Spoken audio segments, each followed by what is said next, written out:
আসসালামু আলাইকুম everyone, welcome to my channel Alisha cooking.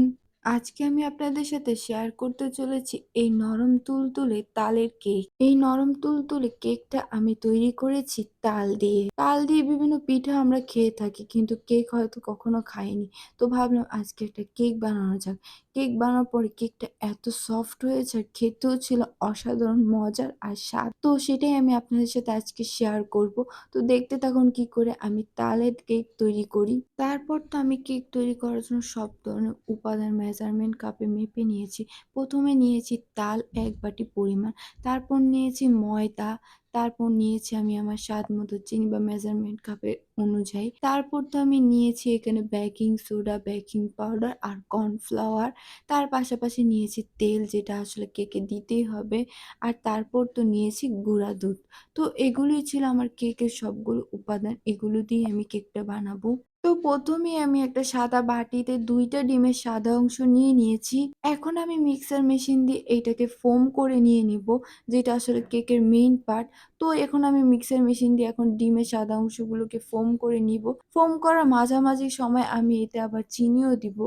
তো এখন আমি আগে ১ম এ ফোমটা করে নিবো ভালো করে। তো প্রায় অনেকটাই ফোম হয়ে এসেছে, তাই আমি অর্ধেক পরিমাণ চিনি দিয়ে আবারও ফোম করে নিবো। এতে চিনিটা গলে যাবে। চিনিটা গলে গেলে বাকি চিনিটাও আমি এখানে দিয়ে দিবো। চিনিটা প্রায় গলে এসেছিল বলে আমি বাকি চিনিটাও এখানে দিয়ে ভালো করে ফোম করে নিবো শেষবারের মতো। কেকের ফোম একদম পারফেক্ট ভাবে হয়ে এসেছে। এখন আমি এতে সেই ডিমের কুসুমটা দিয়ে দিবো আর তার পাশাপাশি তেলটাও দিয়ে দিবো। দিয়ে আমি এতে একবারে মিশ করে ফেলবো এটার সাথে ভালোভাবে। তারপর আমি একটা বাটিতে ছাঁকনি রেখে তার উপরে মেজারমেন্টে কাপে মেপে রাখা সেই ময়দা দিয়ে দিব। দিয়ে দেব তাতে বেকিং সোডা, বেকিং পাউডার আর কর্নফ্লাওয়ারটা। সবশেষে গুঁড়া দুধ দিয়ে আমি এগুলাকে ভালো করে ছেঁকে নিব। চালনির মাধ্যমে ছাঁকার মাধ্যমে যদি এর মধ্যে কোনো উপাদান থাকে সেটা আর এড হবে না, উপরে থেকে যাবে, যার কারণে ছাঁকা তাতে কেকটা স্মুথ হয় আরো। তাতে দিয়ে দেব ১ বাটি সেই তাল। তারপর সবগুলো উপাদান তালের সাথে মিশিয়ে নিতে হবে ভালো করে। এমনভাবে মিশাতে হবে যাতে কোথাও দানাদার না থাকে। একদম স্মুথ ভাবে মিশাতে হবে। তো আমি এখানে ভালো করে সুন্দরভাবে মিশিয়ে নিচ্ছি। তো এইভাবে করে মিশাতে হবে, একদম স্মুথ থাকবে যাতে কোনো কিছু না থাকে এরকম জেগে।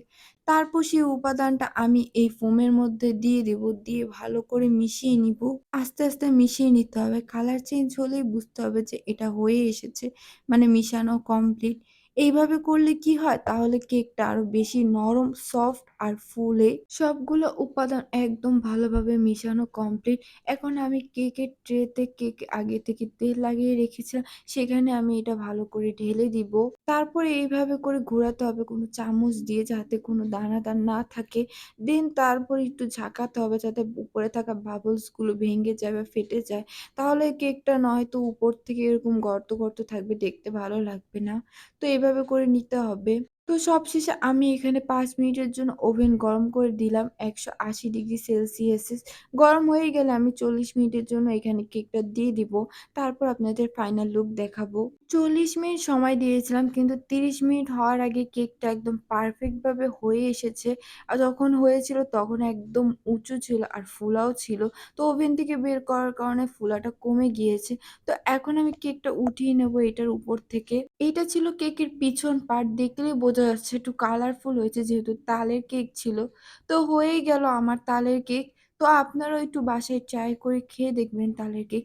কেকটা কিন্তু অসম্ভব নরম আর সফট ছিল আর খেতেও অসম্ভব মজার ছিল। যেহেতু তাল দিয়ে বানানো। আমরা সাধারণত অনেকে তাল দিয়ে পিঠা খেয়ে থাকি, কিন্তু কেক হয়তো কেউ খায়নি। তো অবশ্যই আপনারা এটা দিয়ে বানিয়ে খাবেন। তো এই কেকটা বানিয়েছি আমি তালের কেক। তো এটা কেমন হয়েছে অবশ্যই আমাকে কমেন্ট করে জানাবেন। পেজ বা ইউটিউব চ্যানেল যেখান থেকেই দেখেন না কেন, ফলো আর সাবস্ক্রাইব করতে ভুলবেন না। আর লাইক শেয়ার তো করবেন। তো আজকে আপনাদের সাথে এই পর্যন্তই। দেখা হচ্ছে নেক্সট কোনো ভিডিওতে। আল্লাহ হাফেজ।